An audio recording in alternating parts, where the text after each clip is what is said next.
Good afternoon and welcome back to our news update, coming to live from Warsaw. I'm Sally Jastrzębska. Moscow has summoned German ambassador Alexander Graf Lambsdorff to express its outrage over what it calls Berlin's persecution of Russian journalists in Germany. This incident adds to the ongoing tensions, which escalated last November when Russia expelled a German correspondent and cameraman.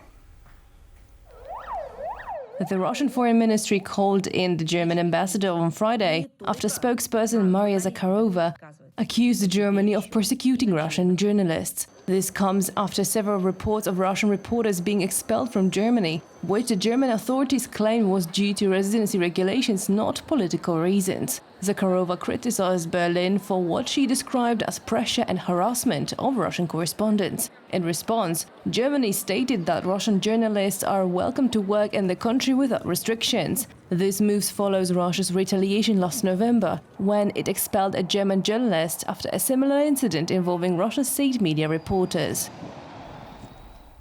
During a European Council meeting in Brussels on Thursday, European leaders hit a stalemate on the 18th package of sanctions targeting Russia.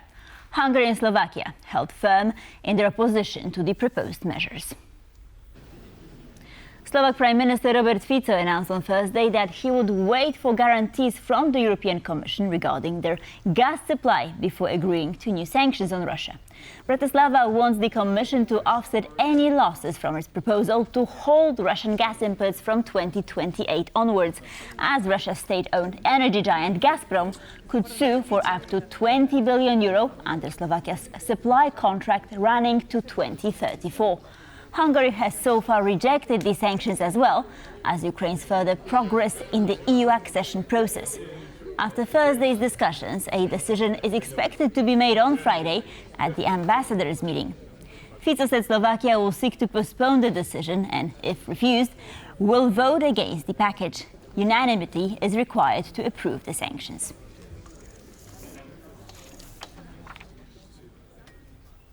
The European Council summit draws to a close on Friday. What stood out at the meeting between leaders? Unity on the subject of defense. That's according to Melchior Szczepanik, Brussels office director at the Polish Institute of International Affairs. But can Europe become autonomous from the United States? And when could that realistically happen? Here's more.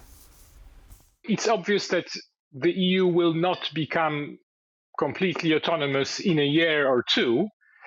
However, I think it's reasonable to strengthen this autonomy. So it's reasonable to develop capabilities that are crucial and on which at the moment the EU relies on the United States. So this is, for example, intelligence or aerial defense.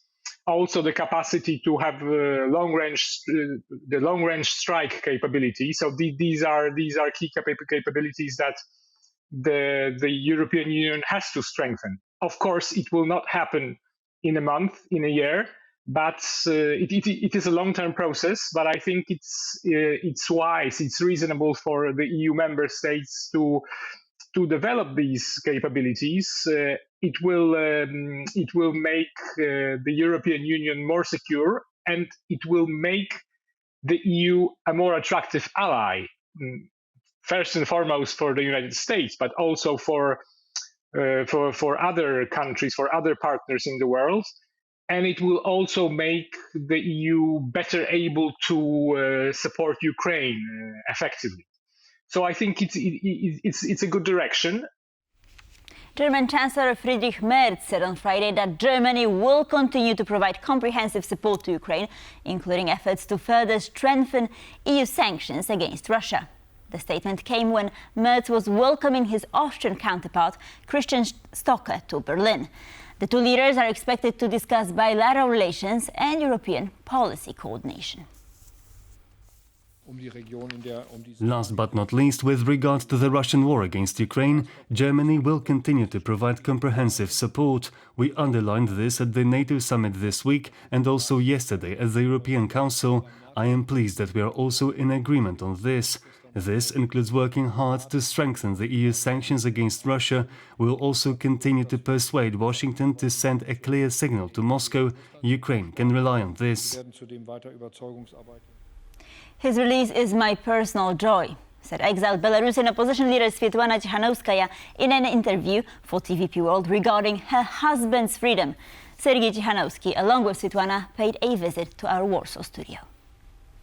There was always hope, but for some reason we thought Sergei would be released last because he was and still is Lukashenko's main enemy. And then the phone rang, and I heard my husband's voice. "My love, I'm free." That moment was the greatest happiness. Our children would finally be able to hug their father. The whole day was filled with tension.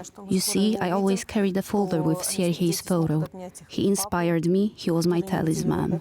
His release is my personal joy. And of course, joy for many others too.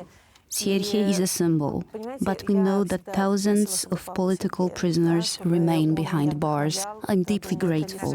Even though he is physically and emotionally exhausted, he immediately returns to the fight.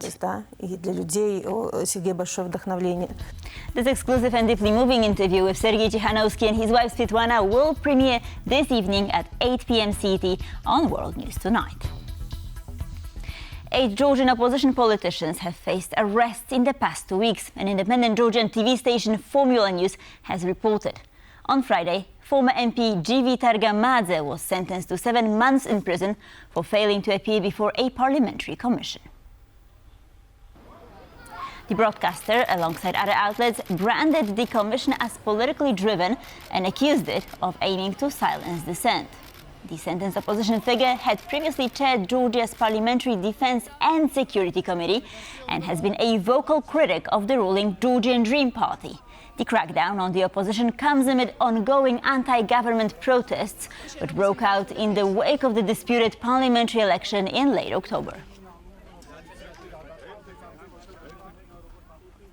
As Budapest prepares for its Pride Freedom Day on Saturday, the city's mayor clarified that although the national police have not authorized the Pride March under the new amendments to the Assembly Act, the municipality is organizing a separate and therefore legal event to celebrate the Pride in the city's public spaces. The Hungarian parliament has passed an amendment to the Assembly Act, which means that Pride, which is subject to the Assembly Act, was not authorized by the police. However, we are organizing a municipal event which doesn't fall under this law.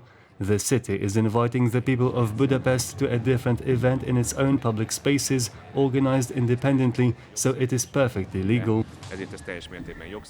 And now on a domestic note, to the delight of railway travel enthusiasts, Polish state operator PKP has introduced a direct train from Poland to Croatia. The new connection debuted on Friday, just in time for the summer season. From here, the Warsaw Central Station to the Croatian coastal town of Rijeka. Now you can make this journey with a new direct train connecting the two cities. The train from Poland to Croatia is making its debut on Friday. And considering that most of the tickets seem to be sold out, there appears to be no shortage of interest. The train departs Warsaw in the afternoon and arrives at the Croatian coast the following morning. Or as the Polish infrastructure minister Dariusz Klimczak put it, lunch in Warsaw, breakfast on the Adriatic. The journey spans 1,240 kilometers and lasts roughly 20 hours. And you can reach the Adriatic coast for the starting price of roughly €45. From Warsaw, for TVP World, I'm Sonia Gatovichyan. And with this, we conclude our news bulletin. Thank you for watching, and please stay tuned for more World Talks coming up next.